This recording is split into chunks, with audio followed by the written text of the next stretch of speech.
PSR জমা দিলে সেবার দরজা যাবে খুলে। অন্যান্য সেবা পেতে কোনো নির্দিষ্ট ব্যক্তি কর্তৃক সিটি কর্পোরেশন এলাকায় বাড়ি ভাড়া বা লিজ গ্রহণকালে, কোনো কোম্পানির পরিচালক বা স্পন্সর শেয়ার হোল্ডার হতে হলে, পণ্য আমদানি বা রপ্তানির উদ্দেশ্যে বিল অব এন্ট্রি দাখিলকালে, সিটি কর্পোরেশন, জেলা সদর বা পৌরসভায় অবস্থিত ইংরেজি মাধ্যম স্কুলে শিশু বা পোষ্য ভর্তিতে, পৌরসভা উপজেলায়, জেলা পরিষদ, সিটি কর্পোরেশন বা জাতীয় সংসদ নির্বাচনে অংশগ্রহণে, মোটরযান, স্পেস বা স্থান,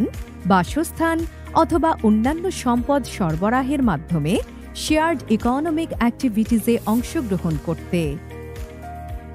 মোবাইল ব্যাংকিং বা ইলেকট্রনিক উপায়ে টাকা স্থানান্তরের মাধ্যমে এবং মোবাইল ফোনের হিসাব রিচার্জের মাধ্যমে কমিশন, ফি বা অন্য কোনো অর্থপ্রাপ্তির ক্ষেত্রে, এনজিও বিষয়ক ব্যুরোতে নিবন্ধিত এনজিও বা মাইক্রোক্রেডিট রেগুলেটরি অথরিটি হতে লাইসেন্সপ্রাপ্ত ক্ষুদ্র ঋণ সংস্থার অনুকূলে বিদেশি অনুদানের অর্থ ছাড় করতে। পিএসআর জমা দিলে সেবার দরজা যাবে খুলে।